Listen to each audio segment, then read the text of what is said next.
अस्सलामुअलैकुम। पिछली वीडियो में ही मैंने कहा था कि इमरान खान साहब से जेल में जब मुलाकात होगी पीटीआई की जो पार्टी के चेयरमैन हैं उनमें से कोई भी इस्तीफा नहीं देगा। और फिर ऐसा ही हुआ कि जब जेल में मुलाकात हुई पीटीआई के मेंबर्स हैं, उसके बाद एक ने भी कोई इस्तीफा नहीं दिया।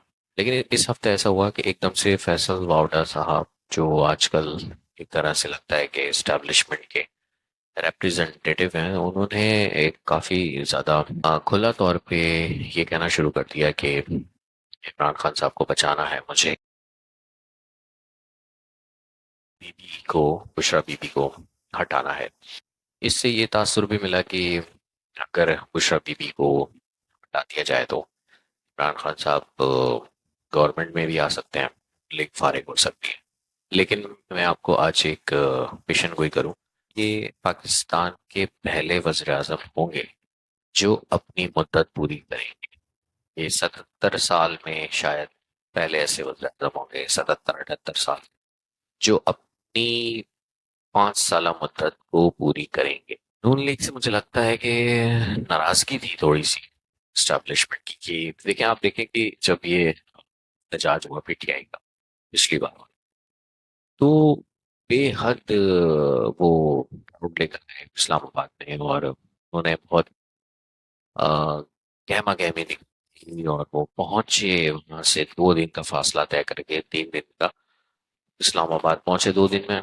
और वहां आके उन्होंने एक जबरदस्त मुजाहरे शुरू करे और रैली को आगे बढ़ाया और डी चौक तक पहुंचे। वहां पे उनका आपस में वह कोई इख्तलाफ हो गया, वो एक अलग बात है जो मैंने पिछली वीडियो में जिक्र किया। उसके बाद एक्शन हुआ और फिर रात में और वो लोग अपने जो है वो अ, इलाके वापसी चले जाते हैं। इसके बाद आप गौर से देखें कि अभी तो बैरिस्टर गौहर ने कह दिया कि ज्यादा से ज्यादा हो सकता है कि 12 लाशें। गवर्नमेंट ये कहती है कि पीटीआई वाले जो है वो असला भी लाए हैं, और उन्होंने वीडियोस भी दिखाई चैनल्स ने, ये दो टीवी चैनल्स ने दिखाई कि वो लोग शेल्स भी मार रहे हैं जो गौरव जो वफाकी हुकूमत के पास होने चाहिए थे। वो गैस के शेल्स वर्कर क्यों मार रहे हैं, और इनमें वो अफगानियों को भी लाए, इनमें वो कुछ दहशत गर्द अफगानियों को भी लेकर आए। ठीक है, ये हुकूमत ने इल्ज़ाम लगाया, और उन्होंने ये इल्ज़ाम लगाया कि हमारी 12 से लेकर 278 तक मैयतें, शहादतें हुई हैं। ये सब कुछ करके, और जलसे में जो पीटीआई के जो 2 लोग लेकर आए थे वो भागे बाकायदा। वर्कर्स तो एहतजाज करते रहे, वो बहुत हिम्मत दिखाते रहे, लेकिन लीडर दोनों वापसी चले गए।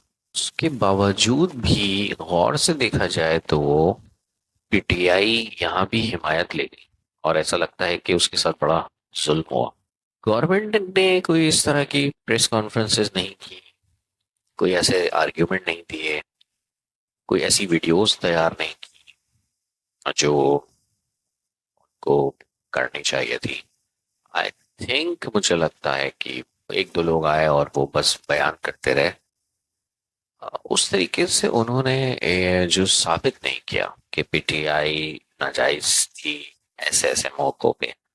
सो मुझे ये लगता है कि एस्टैब्लिशमेंट यहाँ भी नाराज है थोड़ी, कि यार आप लोग सही से बताएं तो सही, आवाम को समझ आए ना आए, आप अपना प्रॉपर काम करें। हुकूमत ने कह दिया कि हम फौज तैनात कर रहे हैं, और देखते ही गोली मारने का हुक्म है। अच्छा, फौज इसलिए तैनात की थी क्योंकि एक दूसरे मुल्क का सदर सदर हाउस पाकिस्तान में, और उसके ही चंद कदम पर एहतजाज हो रहा था, तो जाहिर है वो तो दुनिया का कोई भी मुल्क होता तो वहां फौज लगाता।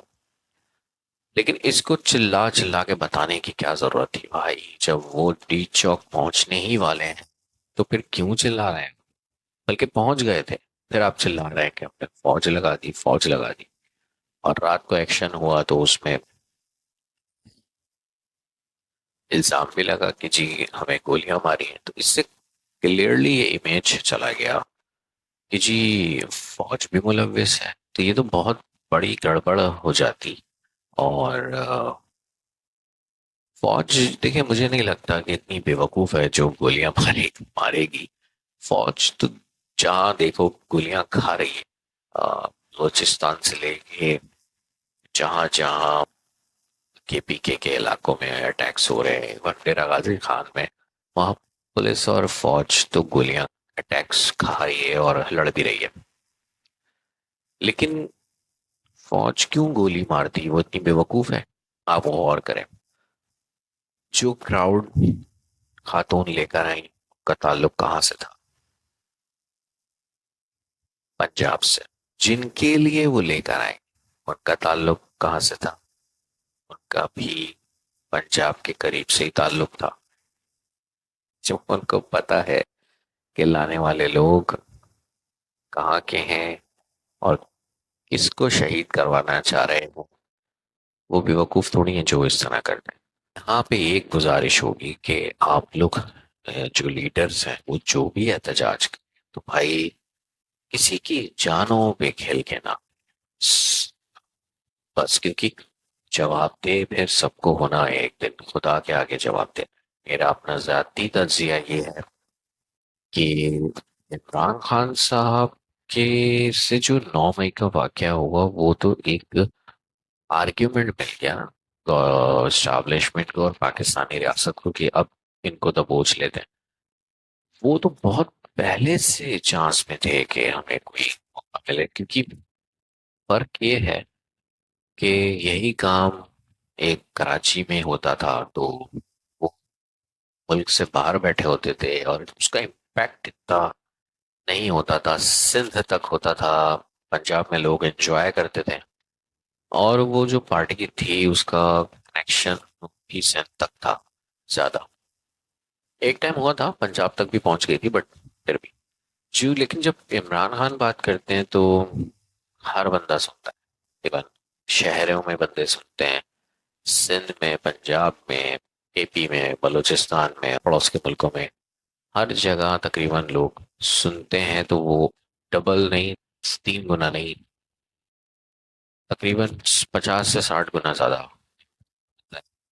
तो और उन्होंने इतना कुछ बोल दिया है कि अब कुछ खास बोलने को बचा। तो जब सभी तरह से उनको बुरा बना दिया,